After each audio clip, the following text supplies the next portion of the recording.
날씨가 이어지고 있습니다. 기상청은 한낮의 열기가 밤에도 이어지겠다고 내다봤습니다. 지금 서울지방의 기온은 32도, 습도는 51%입니다. 이성민이었습니다. 5시 뉴스를 마치겠습니다. 5시 5분입니다. KBS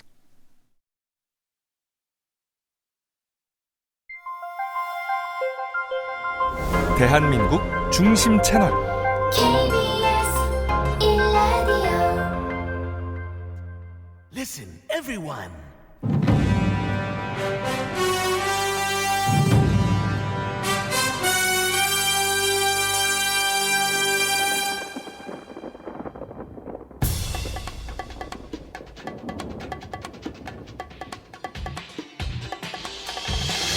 김용민 라이브.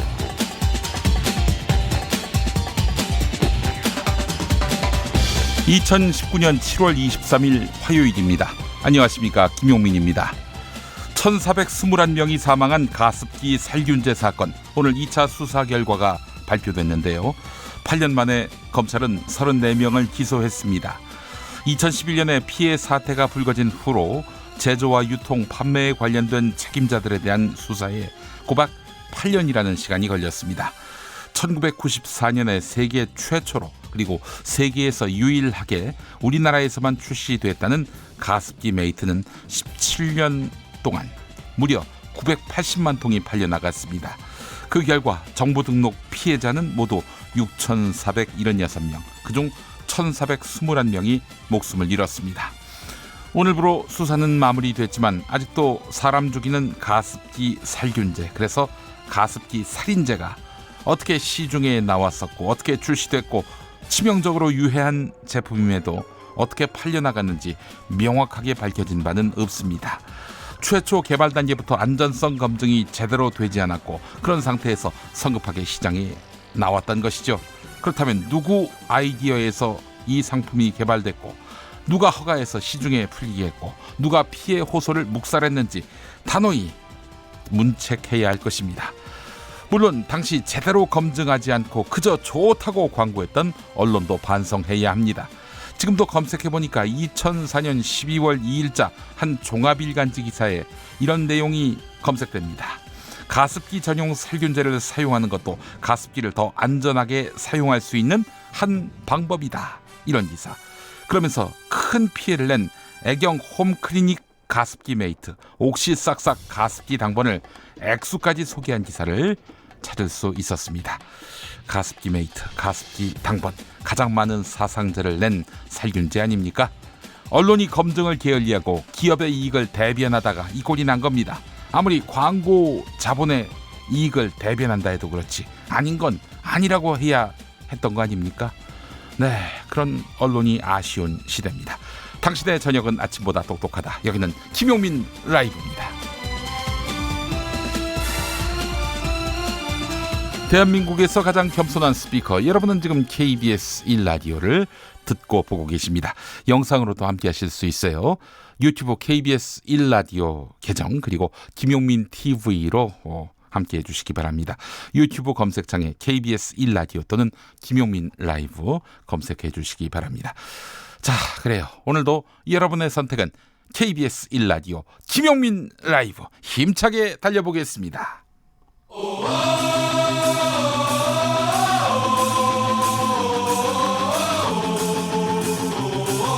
김용민 라이브.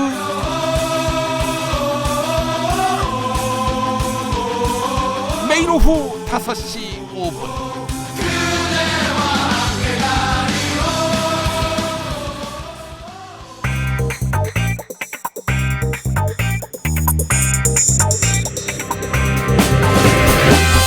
오늘 타임라인을 수놓은 말말말, 김용민 라이브가 수집해서 들려드립니다.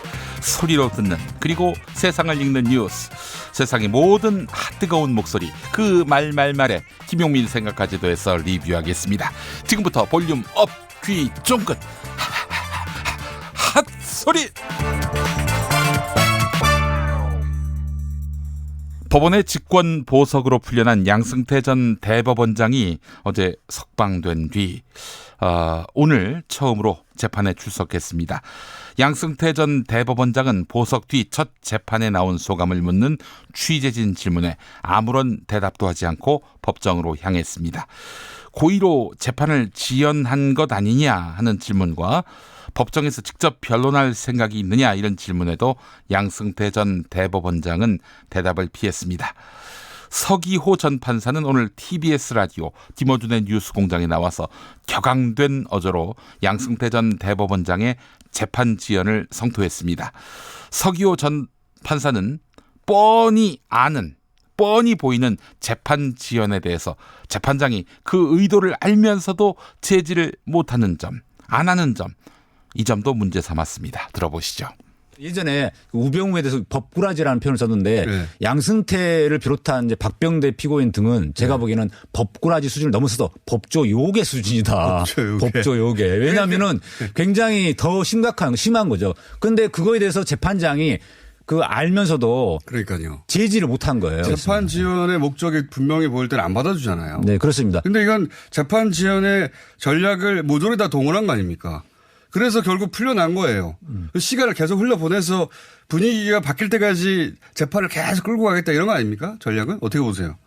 한편으로 보면은 이제 법조 요괴의 재판 지연술에 말려들었다. 재판장이. 이렇게 볼 수도 있고 두 번째로는 재판장도 같은 생각을 갖고 있었다. 묵인하였다. 최소한. 묵인하였다. 예. 네. 최소한 묵인한 거. 왜냐하면 처음 재판 시작 때부터 이거 6개월 안에 안 끝나겠네. 네. 에이, 그러면 뭐 천천히 하지 뭐. 다 받아주고 하지. 김용민 라이브. 김경래 기자의 휴가로 오늘 KBS 1라디오 최강시사의 임시 진행을 맡은 사람은 박지원 민주평화당 의원입니다. 출연자 중에 오신환 바른미래당 원내대표도 있었는데요. 오신환 원내대표는 혁신안 상정 등을 놓고 손학규 대표의 당권파와 유승민 안철수계의 비당권파가 몸싸움까지 펼치는 등 시끄러운 당 사정에 대해서 한마디 했습니다. 박지원 의원은 우리 민주평화당이나 바른미래당이나 똑같이 한심하다라면서 개탄했는데요. 동병상련의 두 의원의 대화 들어보시죠. 이거 뭐 저희 당도 참 시끄럽습니다만은 네. 요즘 우리 바른미래당 굉장히 어수선하대요. 네. 어제는 뭐 비공개 최고회의 후 손학규 대표 측과 혁신위원들 간에 물리적 충돌까지 있었는데 또 우리 오 원내대표도 눈물도 보이셨는데 어떻게 갈등의 핵심을 어떻게 풀어가시고 뭐라고 보십니까?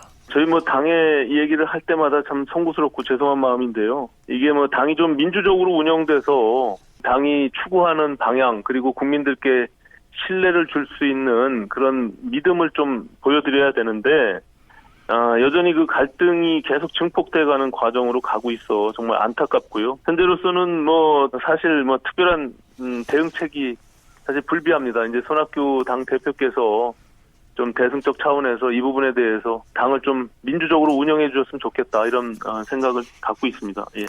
뭐 바른미래당이나 우리 민주평화당이나 똑같이 한심하기는 같습니다만은 그래도 네. 잘 했으면 좋겠습니다. 김용민 라이브. 군사 전문가 김종대 정의당 의원과 국방부 차관 출신의 백승주 자유한국당 의원이 MBC 라디오 김종배의 시선집중에 나와서 한일 군사정보보호협정 파기 문제를 놓고 날선 공방을 벌였습니다. 한일 군사정보보호협정은 결국 신뢰를 바탕으로 그 협정이 유지되는 것인데 일본이 그 신뢰를 부정한다면은 이 보호협정은 유지될 이유가 있느냐? 이런 논란이 불거지고 있습니다. 이와 관련해서 두 의원 이렇게 시각차를 드러냈습니다. 한 사람은 그래도 유지해야 한다. 다른 한 사람은 굳이 유지할 필요가 있느냐 이렇게 말이죠.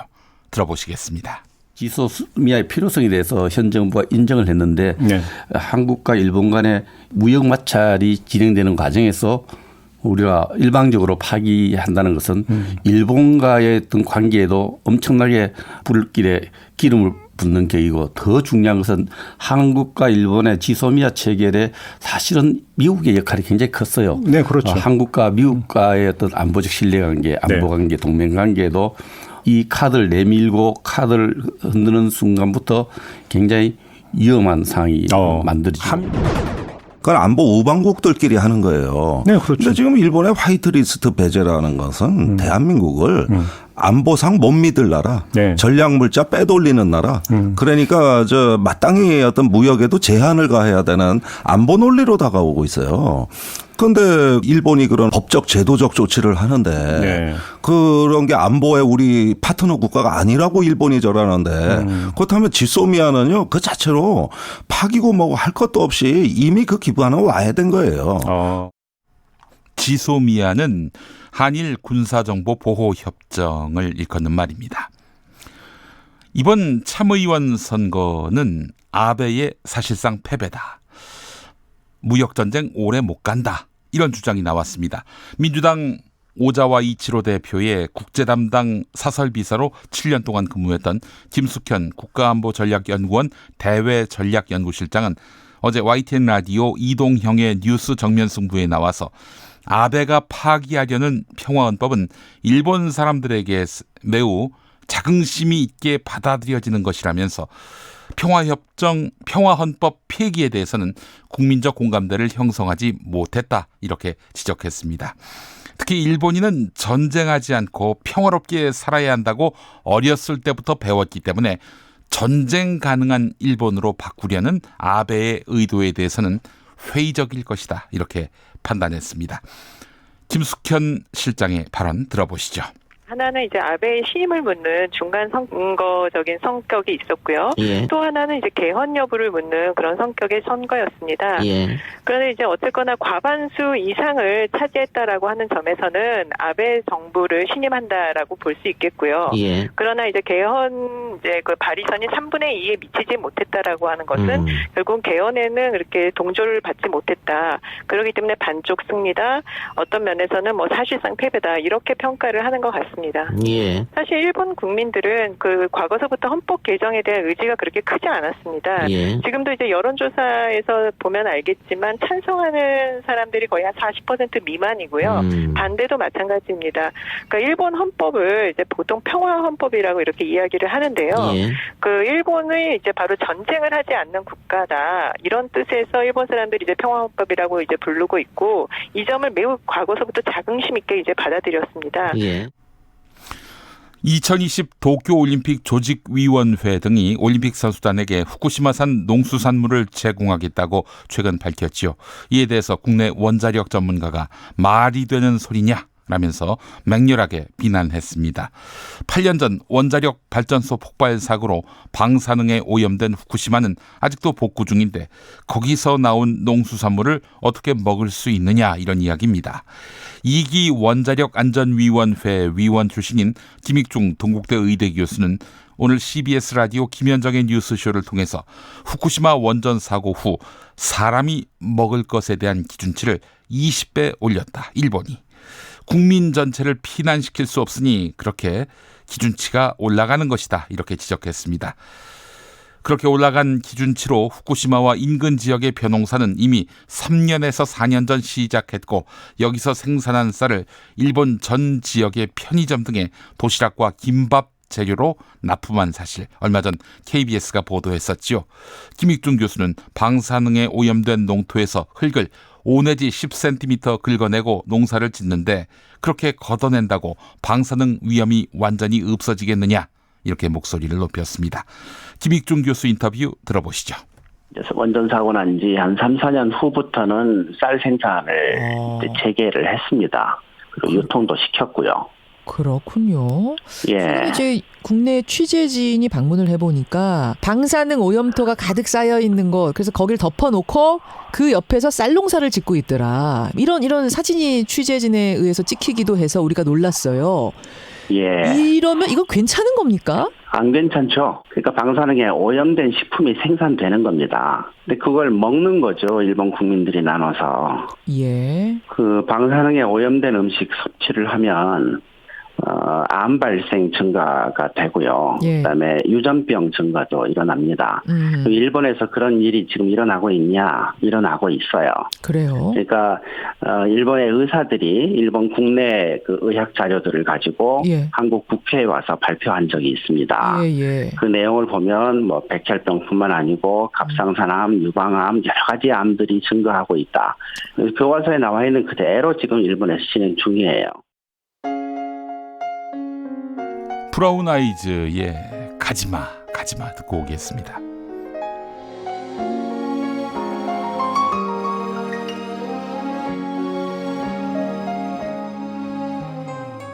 우리 함께했던 날들 그 기억들만 남아 너를 지워야만 내가 살 수 있을까 우리 함께했던 날들 자꾸만 너 떠올라 너를 보내야만 내가 살 수 있을까 가지마 떠나지마 제발 가지마 사랑하잖아 가지마 나 혼자 남겨두고 가지마 아직 너를 위해 바보처럼 살아가는데 넌 어디에 네가 필요한데 Oh baby 내 사랑만 이제 그만 내게 돌아와줘 장난처럼 그럼 해도 나와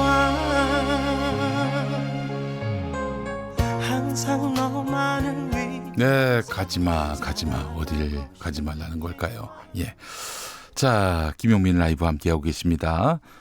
콩으로 문자로 또 여러분의 의견 계속 들어오고 있습니다. 샵 9730 짧은 문자 50원, 긴 문자 100원, 또 콩으로 보내시면 무료. 많은 분들이 또 이렇게 해서 의견 보내고 계신데요. 장정임님, 다른 방송 듣다가 왔어요. 예, 어제 제가 김용민이가 엄청 슬퍼해서 그렇습니다. 그 방송의 유튜브 채널에 제가 가서 저희는 중소기업입니다. 재벌들 알고 놀지 말고 여기로 오세요라고 또 참 모양 빠집니다만은 그렇게 또 글을 하나 올렸습니다. 예. 그래요. 사람이 신의가 있죠. 예. 듣던 방송 계속 들어야 됩니다. 네. 여러분의 많은 청취 바라겠습니다. 정말 모양 빠진다. 예. 자, 이지영님, 10년 전에 한 통 다 썼던 가습기 살균제. 아이고 세상에. 그러면서 이 갈립니다라는 말씀해 주셨어요. 치 떨린다는 말하고 같은 말이죠. 자, 박진수님, 일본 가지마. 예. 일본에 가지마. 이 이야기인 것 같습니다. 정말 도쿄올림픽 말이죠. 이 안전성 담보되지 않으면 우리 선수 보낼 수가 없죠. 또 후쿠시마산 농산물로 또 수산물로 그 식사를 제공한다? 있을 수 없는 얘기입니다. 그거는 진짜 일본 생각 바꾸지 않으면 정말 우리 국민이 보내지 않을 거예요. 예, 정신 차려야 합니다. 네. 자, 5시 23분 지나고 있습니다. KBS 교통정보센터 다녀올게요. 박경은 씨가 준비하고 있습니다. 네, 고속도로 교통량 늘고 있는데요. 돌발 상황들도 있기 때문에 주의 운전하셔야겠습니다. 먼저 남해 제1고속도로 지선 창원 쪽으로는 등마산 부근이고요. 1차로 막고 사고 처리하고 있기 때문에 주의하셔야겠습니다. 영동고속도로 인천 쪽으로는 면원에서 둔내터널 사이 정체는 작업 여파고요. 또 횡성휴게소 부근 1차로 막고 사고 처리하고 있습니다. 이후로 이천 부근 정체 작업 때문이고요. 더 가서는 동수원에서 광교터널, 다시 월곡 부근으로 정체 이어집니다. 반대 강릉 방향인데요. 새마을 부근이고요. 3차로 막고 고장난 차 처리하고 있기 때문에 차로 변경에 유의하셔야겠습니다. 경부고속도로 서울 쪽으로 입장 휴게소에서 안성 부근, 또 오산에서 동탄 부근, 다시 기흥에서 수원, 또 판교 일대, 달래내서 반포 쪽으로 정체 보이고요. 반대 부산 쪽으로 영산 부근 작업 때문에 일대 밀리고 있습니다. 서해안고속도로 서울 쪽으로 송악에서 서평택까지 1차로 막고 작업하고 있는데 송악 부근으로 3km 구간 여파받고 있고요. 이후로 발안에서 화성휴게소, 또 매송휴게소에서 용담터널, 일찍부터 금천 쪽으로 밀립니다. KBS 교통정보센터였습니다. 김용민 라이브. 잠깐 인터뷰 준비했습니다. 오늘 오전에 러시아 군용기가 독도 인근 우리 영공을 2차례 침범했습니다. 우리 군은 즉각 전투기를 출격시켜서 러시아 군용기 쪽으로 경고 사격을 했는데요. 러시아 군용기의 우리 영공 침범, 대체 어떤 의도가 있는 것일까요? 자세한 이야기 나눠보겠습니다. 세종연구소 외교연구실장 홍현익 박사 지금 전화 연결했습니다. 홍 박사님. 네, 안녕하십니까? 네, 박사님. 러시아 군용기가 한 대가 독도 영공을 침범했는데요. 우리 군이 경고 사격을 했는데도 이후에 독도 영공을 한 차례 더 침범했다고 들었습니다. 네, 이번에 사항은 카디즈라고 하는 영공 식별구역을 침범한 것이 아니라 우리 그 영공, 그러니까 국토의 상공과 네. 대한선에서 12해리, 22km에 해당되는 그 바다의 상공, 그러니까 대한민국의 하늘이죠. 네. 그곳을 러시아 지금 알려지기로는 조기경보 통제기인데요. 네. 요 한 기가 침범을 해서 경고 사격도 360여 발을 했고, 물론 뭐 경고 방송도 했고, 네. 그러니까 우리가 쫓아낸 거죠. 네. 그런데 이제 정확히 말씀드리면 러시아 군용기뿐 아니라 중국의 전폭기가 같이 4대가 같이 카디즈는 침범했고, 영공까지 침범한 거는 러시아의 그 조기경보 통제기 한 대입니다. 그러나 이제 작년 7월 13일에도 러시아 전폭기가 영공 식별구역이라고 하는 카디즈는 4차례나 침범한 적이 있는데요. 네. 1년에도 뭐 한 10차례 정도 침범하고 그럽니다. 아. 그런데 그거는 다 카디즈 영공 식별구역이고, 네. 영공 자체, 그러니까 대한민국 안방이라고 생각되는 이 주권 지역인 영공까지 침범한 건 이것이 처음이고, 또 사격까지 해서 쫓아냈기 때문에 이번에 종전과는 좀 다른 상황이 벌어진 거죠. 그 심각한 상황이라고 봐야 되겠네요. 그렇죠. 사실 러시아하고 중국하고 미국이나 일본을 겨냥해서 군사훈련을 같이 한 것 같은데요. 네네. 요번에 아주 이례적인 게 작년이나 평상시에는 러시아나 중국의 군용기가 카디즈를 여러 차례 침범한 적은 있지만, 그렇지만은 이 같이 침범한 적은 또 처음이에요. 그렇군요. 그러니까 러시아하고 중국이 미국에 대해서 그 경고성 훈련을 하면서 애꿎은 한국 카디즈하고 영공을 침범했는데, 어쨌든 우리 군이 출동해서 경고 방송하고 경고 사격 360여 발이나 해서 쫓아냈고 또 항의까지 했기 때문에 네. 적절한 절차로 모든 절차는 마무리된 걸로 보입니다. 그들의 의도는 뭘까요? 그러니까 뭐 한국과 미국이 한미연합훈련 뭐 봄 가을로 하고 미일 연합훈련 시도 때도 없이 하잖아요. 네네. 그러니까 그런데 이제 중국하고 러시아는 1년에 한두 번밖에 같이 안 하니까 그 미국이나 일본한테 봐라. 네. 당신들이 군사훈련을 강하면 우리도 한다. 이런 걸 보여주고 또 바로 또 8월 5일부터 21일까지 한미연합훈련 하잖아요. 네네. 그러니까 자기네들도 그 연합대세를 강화하는 그런 거고, 또 자기네들이 통상적으로 훈련한다 그러면서 자기네 전폭기가 왔다 갔다 하는 그 항로 훈련도 하고, 네. 또 하나는 이제 한국이나 일본이 이런 걸 살짝 건드려 보면서 어떻게 대응을 하나도 이제 살펴보고 그런 다목적용으로 이번에 도발한 것 같습니다. 아, 그래요. 이거 말이죠. 우리 주권 영역에 대한 침범인데 우리가 그냥 항의 한번 하는 걸로 끝나야 되는 건지, 아니면 이걸 좀 더 심각하게 그 국제사회에 문제 제기를 해야 되는 것인지, 공론화를 해야 되는 것인지, 어떻게 우리가 어떤 그 대응책을 마련해야 된다고 보십니까? 물론 뭐 우리가 항의하고 그래야 되지만 러시아하고 한러 관계를 굳이 뭐 해칠 필요까지는 없잖아요. 또 한중 관계도 마찬가지고. 네. 그러나 이제 요번에 우리가 경고 사격까지 했기 때문에 네. 그건 그들도 아마 예전에는 사격까지는 안 했거든요. 경고 네. 방송만 하지. 예. 그러나 영공까지 들어왔기 때문에 사격을 했고 영공에 들어오면 확실히 격추될 수도 있구나 이런 두려움도 가졌을 것이기 때문에 네네. 요 정도 하고 또 우리가 북한도 다뤄야 되고 또 일본하고도 또 외교 문제가 있기 때문에 네네.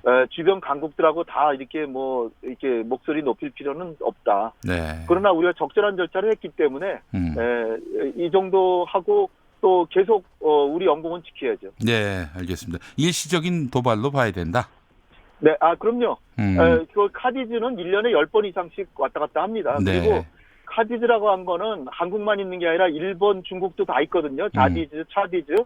그래서 이호도 근처에는 다 중복이 되고 그래서요. 카디즈 어긴 거 자체는 뭐 큰 도발이라고 보긴 좀 어렵고. 네. 그러나 이제 영공을 넘어온 건 도저히 용납할 수 없다. 이런 태세는 분명히 해야 될 것 같습니다. 네, 알겠습니다. 만약에 일본이 이렇게 했다면은, 이거 정말 이 시국에 말이죠. 큰 문제가 됐겠어요. 그렇죠. 일본도 카디즈는 가끔 어기죠. 왜냐하면 카디즈하고 자디즈하고 겹치는 부분이 있어요. 네네네. 카디즈는 KADIZ 해서 한국 방공 식별구역을 말하는 것이고요. 동해에. 예. 자디즈는 알겠습니다. 저편이니까 제이로 들어가서 자디즈. 예. 알겠습니다. 뭐 독도 얘기 나온 김에 독도의 저희 KBS 1라디오 주파수 한번 말하고 넘어가겠습니다. FM 102.5MHz로 지금 독도에서 방송되고 있습니다. KBS 1라디오가 유일합니다. 대한민국 방송 중에서 KBS 1라디오가 독도에서 방송되고 있다는 점 말씀드리고, 자, 다음 질문 넘어가 보겠습니다. 존 볼턴 미국 국가안보회의 보좌관이 고노다로 일본 외무상과의 회담을 마치고 오늘부터 이틀 동안 한국을 방문하는데, 자, 존 볼턴 하면은 그 굉장히 일본과 가까운 인물로 우리에게는 기억이 되고 있는 상황이고요. 지금 한일 갈등이 첨예한 시점에서 중재자 역할을 하러 이제 오는 거 아니겠어요? 자, 그렇다면 일본 쪽에 좀 더 기울어진 중재를 하는 것은 아닌가, 이렇게 염려하는 분들도 있는데, 홍 박사님 어떻게 보세요?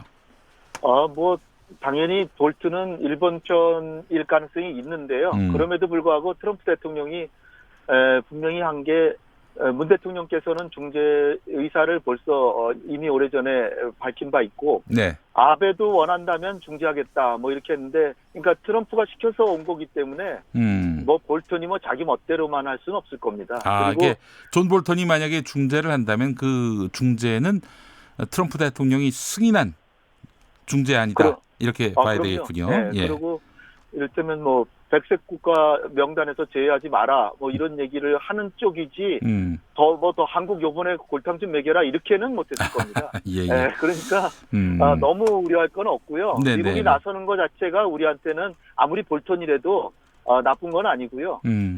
그리고 지금 뭐 한국의 뭐 삼성전자나 하이닉스 주가가 지금 오르는 데서 알 수 있듯이, 제가 볼 때는 우리도 만만치 않습니다. 그러니까 그 일본이 그 마냥 갈 수가 있는 것이 아니고, 우리의 경제 능력도 상당히 지금 그 많이 일본을 따라가고 있기 때문에 너무 기죽을 필요 없고, 그러나 협상의 여지는 남겨두고, 그리고 미국이 중재할 때는 우리는 적극적으로 응한다는 태세를 취하고, 그래서 우리가 보다 협상에 더 수능적이다라는 의사표시를 하면서도 일본 자체 요구에는 굴복하지 말고, 그렇게 하다 보면 제가 볼 때는 이 위기가 우리 중장기적으로는 한국의 산업에 큰 자극이 돼서 오히려 더 좋은 효과가 있을 수도 있는 그런 기회적인 측면도 있기 때문에 너무 우리가 타협적으로만 갈 필요는 없다. 알겠습니다. 자, 뭐 화이트리스트에서 대한민국을 배제하는 일본의 두 번째 도발, 거기까지는 안 갈 것이다라고 보시는 거네요, 홍 박사님도. 일단 뭐 한국의 금융시장이나 그런 데서는 그렇게 보는 것 같고요. 제가 뭐 그 전문가는 아니지만, 그러나 그 일본이 그렇게 하는 것이 결국은 우리가 매년 무역 적자 300억 달러 이상씩 보고 있는 거 보면 장기적으로는 일본의 피해는 엄청나고요. 일본의 이미지 손상은 그야말로 자유무역 국가의 대명사인 일본이 지금 한국한테 저러는 걸 전 세계가 분노하고 있을 거라고. 그 거래 못할 나라라는 인식을 심어주고 있는 거 아니에요, 일본이 스스로. 네, 그렇습니다. 예, 네. 알겠습니다. 자, 그래서 사실은 지금 또 저쪽에서 화이트리스트를 만약에 화이트리스트에서 대한민국을 배제할 경우 우리는 한일 군사정보보호협정 지소미아라고 하더군요. 이 네. 한일 군사정보보호협정 이거 파기하는 방법으로 뭐 그렇게 되길 바라는 것은 아닙니다만은 그 카드를 지금 쥐고 있는 거 아니겠어요? 자, 그런 의미에서 보면 지금 볼턴이 나선 것도 한일 군사정보보호협정 이것을 어떻게든 지키기 위해서가 아닌가. 이게 사실 한일 군사정보보호협정 미국이 적극적으로 그 푸시를 해가지고 이루어진 협정 아니겠습니까? 그렇습니다. 3년 전에 저는 이 협정 맺는 걸 다시 반대했습니다. 네. 왜냐하면 우리가 얻는 것보다 주는 게 훨씬 많고, 그렇죠. 그리고 일본이 독도에 대한 영유권을 포기하고 있지 않은데 그런 나라한테 우리 군사 정보를 준다는 게 사실 말이 안 되거든요. 네, 그런 상황이라서 이제 반대를 했고, 왜냐하면 우리가 주는 정보가 훨씬 더 고급 정보고, 네. 우리가 얻는 정보는 미사일 발사 뭐 이런 위성에서 조금 얻는 건데 미국이 다 대부분 주는 것이고요. 그러니까 이게 어쨌든 간에 한일 정보 보호 협정이기 때문에 네. 미국이 관여할 바는 아니죠. 예. 근데 3년 전에 박근혜 정부가 체결할 때는 미국이 강력히 압박을 해서 우리가 체결한 거거든요. 그렇습니다. 예. 그러니까 지금 일본이 우리를 거의 적국처럼 대우하는데 이거를 매년 의사표시를 하면 갱신 안 할 수가 있는 거거든요. 내년 여름에 또 갱신 안 할 수도 있습니다. 그런데 요번에 8월 중순에 이제 우리가 의사표시를 하는데 만약에 백색 국가를 제외하면 우리는 미국한테는 우리는 갱신하고 싶지만 그러나 백색 국가에서 제외하면 우리는 갱신 안 할 수밖에 없다. 네. 이건 한일 간의 문제다라고 하면 네. 미국이 알아서 아마 일본한테 엄청 압박을 넣어서 일본의 백색 국가 제외를 못하게 하리라고 저는 봅니다. 그 정도로 미국한테는 중요한 협정이에요. 그렇다면은 이게 사드가 네. 작동하고 네. 중국을 견제하고 한국을 반중 노선의 선봉장으로 세우는 협정입니다, 사실. 네. 그러니까 우리 입장에서 보면 중국하고 공연히 적대 관계에 가는 협정이기 때문에 우리로서는 할 필요가 없는 건데 한 거기 때문에 네네네. 미국의 입장에서는 이거를 우리가 한일 간의 관계에서 갱신을 안 하겠다 그러면 당연히 미국은 아마 적극적으로 나서서 일본한테 당신들 때문에 한일 정보보호협정 체결 안 하면 미국만 손해보게 됐다. 그러니까 너네 백색 국가 제외하지 마라. 이렇게 네. 압박을 넣을 수 있는 조약입니다. 이게 참 좋은 지렛대네요. 한마디로. 그렇습니다. 예. 그 우리 정부가 미국하고 일본을 동시에 압박할 수 있는 카드로서 한일 군사정보보호협정이라는 카드가 있었네요. 예. 네. 알겠습니다. 자, 홍 박사님 오늘 저 말씀 잘 들었습니다. 네, 감사합니다. 예. 홍현익 세종연구소 외교연구실장과 함께 잠깐 인터뷰 나눠봤습니다.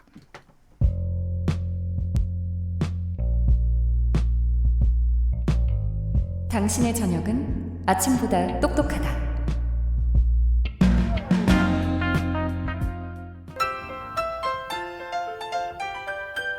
네, 여러분 안녕하십니까? 용용 엄기용입니다. 석석 바로 불러보겠습니다. 석석. 네, 석석 오창석입니다. 오늘은 24절기 중 대서인데요. 대서, 큰 더위를 뜻하는 말입니다. 즉 1년 중 오늘이 가장 더운 날이라고 할 수 있습니다. 네, 그러게 말입니다. 대서에 얼마나 더웠으면은 염소 뿔이 다 녹는다고 했을까요? 그래서 석석 오늘은 어디 나가 있습니까? 네, 오늘은 드론을 타고 미국의 한 소도시에 날아와 있습니다. 미국의 소도시, 미국까지요? 네. 드론 타고 태평양을 건너갈 수 있습니까? 네, 갈 수 있습니다. 그렇군요. 네. 예. 네, 저는 이곳의 명예 시장님을 만나러 왔습니다. 시장님이요? 네. 시장님 누굽니까? 네, 이곳은 미국 버몬트주 페어헤이븐이라는 도시인데요. 여기 명예 시장님은 3살 난 아기 염소입니다. 이름은 링컨입니다. 아니, 염소가 시장님입니까? 네, 그렇습니다. 시민들이 정치에 관심을 가질 수 있도록 염소가 동물 시장으로 선출됐습니다. 그런데요, 거기까지 간 김에 인터뷰해야 할 텐데 인터뷰 염소랑 가능합니까? 네, 일단은 시도를 해보겠습니다. 염소 시장님 한 말씀 여쭙겠습니다. 요즘 시정 운영 어떻게 하고 계신지요? 네, 뭐 미국 염소도 뭐 많이 덥다 뭐 이런 뜻인 것 같습니다. 내가 염소냐 양이냐? 그 대본에 적힌 것만 해주시기 바랍니다. 예, 혼란스럽습니다. 미세 뉴스 보세요. 오늘의 뉴스는 대서더위 모두 제정신이 아니다. 자, 시사평론가 김수민 씨, 오창석 씨 어서 오십시오. 네, 반갑습니다. 네, 안녕하세요. 방금 들어온 소식입니다. 국회 국토교통위원장 자유한국당 박순자 의원 아닙니까? 네. 이제 바꾸려고 했는데 박순자 의원이 사임을 거부하고 있어요. 네. 그래서 이제 당에서 경고를 몇 차례 했는데 계속 말을 듣지 않아서 자유한국당이 당원권 정지 6개월 징계 처분을 내렸다는 소식입니다. 예. 그 말을 안 들으실까? 왜? 6개월이면은 이게 얼추 내년 총선과는 무관해 1월쯤에 보여요. 풀리는 것이죠. 예. 그러면 총선에서 공천할 수도 있다는 그런 신호로 보입니다. 이 경고 효과가 될 수 있을까요, 이게? 공천이 제1인 의원 입장에서는 네. 안도의 한숨을 오히려 쉴 수 있겠죠. 네. 지금까지 황교안 대표 들어선 이후로 뭐 징계하겠다 했던 의원들 중에 징계다운 징계를 받은 분이 있었나 하는 생각이 들어요. 사실상 아무 의미가 없고 박순자 의원 같은 경우는 8월에 신안산선 착공식까지는 버티겠다라는 예측이 있었는데 아마 그때까지는 무난하게 갈 것 같긴 하네요. 국토교통위원장 네, 맞습니다. 뭐 그 직함으로 그 개통식을 해야 되겠다. 네네. 이런 마음입니까? 네, 그런 마음이라는 추측이 굉장히 많았었고 그 지역에 있는 해당 지역군 안산 상록의 수건 사업이었습니다. 네. 신안산에서 여의도까지 100분에서 25분으로 단축이 되는 그 수건 사업이었는데 그 개통식에 반드시 참석하겠다 국토위원장으로서 그리고 지역구 주민들에게 어필하겠다 이런 것이었는데 예. 어쨌든 당내에서 그런 징계를 받더라도 지역구 주민은 그런 걸 별로 신경 쓰지 않겠죠. 아니 무슨 망토를 쓰거나 하고 뭐 왕관을 쓰고 가는 것도 아닌데 네. 왜 꼭 국토위원장 그 직함 갖고 가야 된다는 건지 그 이해를 할 수가 없네요. 예, 알겠습니다. 뭐 본인이 노력해서 뭐 이 정도 예산 따가지고 이거 개통하는데 기여했다. 이걸 알리고 싶은 모양인 것 같은데. 제 경험에 따르면은 지역 주민들이 그 의원이 어떤 상임위 위원장이면 저 사람이 했구나라고 좀 더 믿어주는 경향이 있더라고요. 네, 아마 그런 걸 염두에 둔 것 같습니다. 알겠습니다. 네, 자 오창석 평론가 오늘 첫 번째 소식 준비해 오셨어요. 네, 일단 현재 일본의 수출 경제 보복 조치로 인해서 한일 간에 이제 총성 없는 무역 전쟁이 지금 시작이 되고 있는데요. 여기에 대해서 추경 처리를 빨리 해달라라고 대통령이 당 대표를 만났을 때도 얘기를 했고요. 네네. 오늘 원내 대표 만나면서 또 한 번 강조를 했습니다. 여기에 대해서 더불어민주당 이인영 원내 대표는 한국당이 조건 없이 추경을 처리하겠다고 할 때까지 7월 국회는 없다. 라고 강경한 모습으로 돌아섰습니다. 그래요? 예전에는 한국당을 어떻게든 타일러서 같이 가려고 했었는데요. 아무래도 지금 상황이 국가적 위기고 그리고 일본에 대항하느냐 하지 않느냐에 대로 나눴습니다. 그렇고 대항하는 사람들 쪽이 훨씬 더 지지를 많이 받는 입장이라 이런 강경 노선을 택할 수 있었던 것 같고요. 자유한국당 같은 경우는 친일 프레임을 씌우지 말라라고 하면서 다소 방어적이고 수세적인 입장을 취했습니다. 네. 그리고 자유한국당에 대해서 이인영 원내대표가 팀킬 행위를 멈춰달라라고 강조를 했습니다. 무슨 팀킬 행위입니까? 이게 이제 일본이 국가적으로 마치 무역 전쟁, 무역 보복을 해오면은 한국인이라면 함께 나서서 한 거여야 되는데 왜 한국 내에서 분열이 돼서 팀킬을 하느냐라고 자유한국당에게 이야기를 한 것이죠. 왜 친일 행위를 하느냐? 이런 얘기네요. 그런 식으로 풀이도 될 수가 있죠. 네, 그리고 알겠습니다. 팀킬하지 말라라고 이야기를 했고 90일째 추경을 처리하지 않는 한국당을 향해서 국회 빌런이라는 단어도 썼습니다. 그래요? 빌런이 이제 영화에서 나오는 악당 뜻하는데요. 네. 그리고 여기에 대해서 자유한국당의 황교안 대표는 여당의 친일 공격은 편가르기 공세다. 이 정권을 지지하지 않는 국민은 대한민국 국민이 아닙니까?라고 물었고요. 나경원 원내대표는 고작 반일 감정만을 부추기고 있다라고 답변을 남겼습니다. 예. 뭐 그 말도 일리가 있겠지만은 그때 추경 처리를 안 해주면은 이 공세는 더 거세질 것이고요. 아니 왜 이렇게 협력을 안 하나? 이쪽 국가적 위기 상황에서 초당적 협력을 해야 되는 것 아닌가? 또 이런 비판 여론 앞에서 자유한국당이 뭔가 답을 내놓는 그런 상황까지 몰리지 않겠는가 하는 생각이 듭니다. 한국당 소식 이어서 또 만나보도록 하겠습니다. 안경원 전 법무부 장관 후보자 아들을 비방한 한국당 의원들에 대한 판단이 나왔어요. 네, 안경환 전 법무부 장관 후보자가 2017년 6월 11일에 후보자로 지명이 됐습니다. 네. 근데 검증 과정에서 뭐 여러 가지 논란 때문에 자진 사퇴를 했는데요. 네. 여기에 대해서 아들이 성폭행을 했다라는 의혹을 주광덕 의원 그리고 여상규, 김진태, 곽상도 의원 등이 제기를 했습니다. 그리고 안경환 전 후보자의 아들이 직접 이 10명을 상대로 1억 원의 손해배상 소송을 진행을 했는데요. 네네. 일단 1심에서는 1억이 나왔고 네. 항소심에서는 원심과 같이 원고 일부 승소 판결을 했습니다. 그래서 재판부는 한국당 의원들이 안 씨의 아들에게 총 3,500만 원의 손해배상을 해야 한다라고 판결을 했습니다. 그러니까 네. 허위 사실이었다라는 네. 것이죠. 그런 일이 없었다는 거 아니에요? 네네. 그래서 안 전 후보자 측은 그냥 남녀 교제를 성폭력으로 근거 없이 비방을 했다. 네. 그리고 돌이킬 수 없는 명예훼손을 일으켰다라고 답변을 내놨습니다. 어이구, 성폭력, 한국 사회에서 성폭력 가해자라는 너울이라는 게 얼마나 치명적입니까? 뭐 비단 한국 사회뿐만이 아니라 전 세계 어느 나라에서도 마찬가지일 텐데요. 성폭력 범죄는 당연히 저질러선 안 되는 것이고요.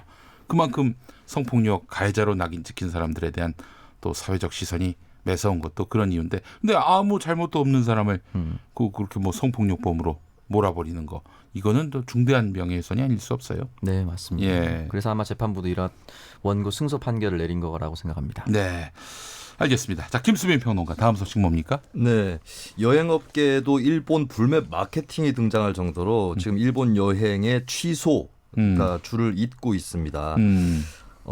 관련 업계에 따르면은 한 업계에 따르면 이제 일평균 1,000건이 넘던 신규 예약 건수가 지난 8일 이후로 평균 500건 안팎으로 절반가량 감소를 했다고 하고요. 네. 또 다른 업체는 전년 동월 대비 한 70% 정도 일본 여행이 감소했다고 합니다. 지난해 같은 때에 그렇습니다. 비교해서. 예.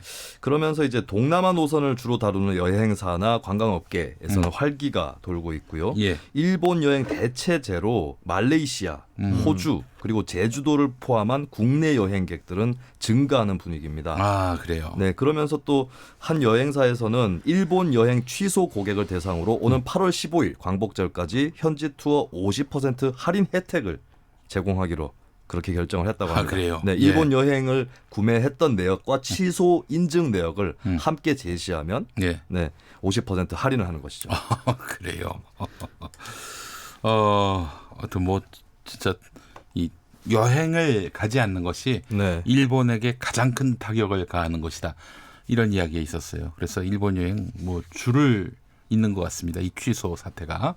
예. 네, 어제도 그 사가현에서 실질적으로 타격이 있다라는 소식을 전해드렸었는데요. 그렇습니다. 이 여행업계에서 도쿄나 오사카 등지, 그러니까 아주 주요 도시에서 여행을 즐겼는데 이게 어느 순간부터 2010년대 이후부터는 일본의 골목골목 그리고 일본에 가보지 못한 곳들을 개발하기 시작했습니다. 그런 지역들이 대부분이 한국인 관광객이었거든요. 지금처럼 취소 사태가 이어질 경우에 한국인이 많이 가는 지역은 직접적으로 타격을 받을 수밖에 없는 현실입니다. 그래요. 저는 뭐 일본도 가봤습니다만은 한국만큼 좋은 데가 없던데. 예, 얼마나 아름답습니까? 놀러 갈 데가 아주 많아요. 쉬러 갈 때도 많고. 대한민국 여행, 대체 여행지로 강력하게 추천합니다. 예. 아, 그래요. 일본 같은 경우 가장 큰 문제가 뭐냐면 김용민 라이브가 안 들립니다. 예. 가장 큰 문제예요. 예. 아, 콩으로 들으시면 되는군요. 아, 그걸 몰랐네. 아, 그러나 라디오로 들으셔도 더욱 좋겠습니다. 그러려면 한국 여행, 국내 여행 강력하게 추천합니다. 자, 근데 이런 와중에 청주교육청 직원들이 혈세를 들여서 일본을 다녀왔다고요. 네, 이제 수출 규제 후에서 이제 전국에서 일본산 불매 운동 그리고 뭐 취소 인증 샷까지 올라오고 있는데요. 청주교육청 직원들이 혈세를 들여서 일본에 갔다는 소식이 있습니다. 네. 목적은 민간 교류다라고 했는데요. 지금 함께 참여한 사람들이 배구부원 24명, 인솔자 6명, 청주교육청 직원 2명, 32명이 3박 4일 일정으로 출국을 했다라고 합니다. 이 여행 경비 중 3분의 1가량인 585만 원. 그리고 공무원의 여비 규정에 따라서 인솔자 1명과 교육청 인원 2명의 여비에 혈세가 사용이 됐다라고 합니다. 네. 사실 지난해 청주교육청이 일본을 방문했을 때는 복지 장학생이다라고 해서 일종의 혜택으로 지급을 했었는데요. 이번 방문에서는 이 복지 장학생 대상자는 단 한 명도 없었다라고 합니다. 그렇다면 목적이 조금 모호해지는데요. 실제로 청주교육청 관계자에게 이 목적이 무엇이었냐라고 물어봤을 때 일본과 MOU 체결 의사 타진이 있었는데 이게 사실 양국의 분위기를 고려했을 때 잘 안 될 가능성이 크다라고 답변을 했습니다. 네. 그렇다면 이 시기에 굳이 이렇게 갔어야만 하느냐?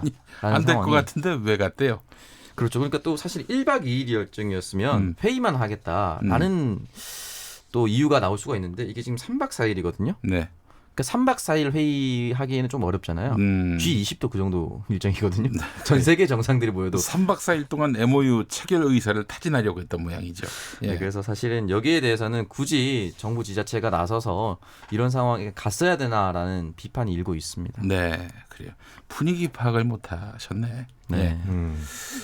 자, 그래요. 김수미 평론가 준비한 소식 뭡니까 또? 네, 더불어민주당 싱크탱크죠. 민주연구원의 양정철 원장이 오늘 LG경제연구원을 찾아서 경청 간담회를 가졌습니다. 경청 이러니까 경영계와 청와대 간담회인가 싶지만 예. 경청하겠다라고 그렇게 의미를 해석할 수 있겠고요.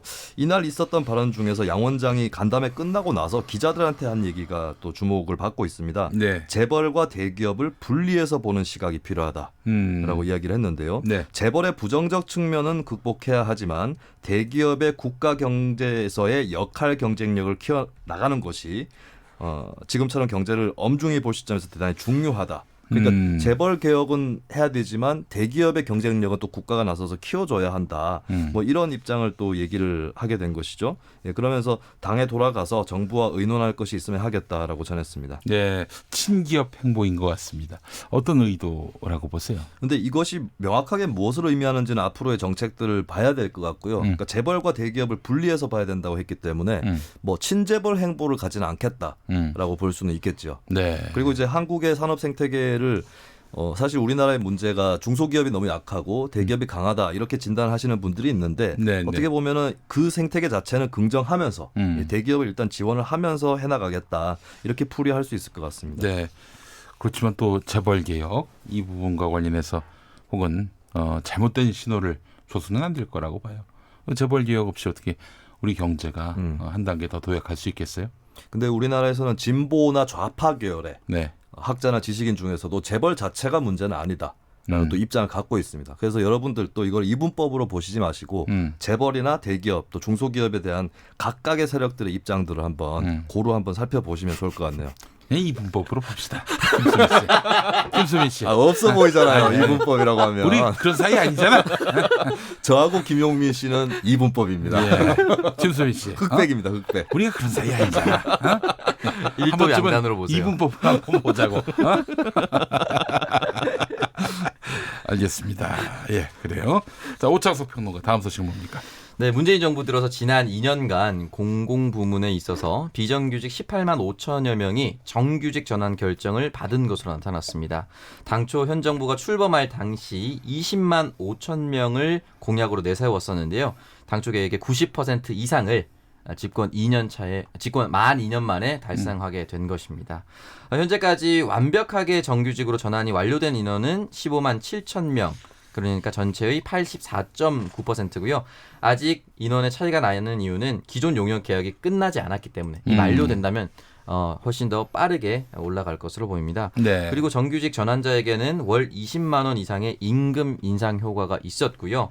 또한 명절 휴가비나 연 80만 원, 그리고 식비가 월 13만 원, 복지 포인트가 연 40만 원 상당의 실질적인 임금 인상의 효과도 있었다라고 합니다. 예.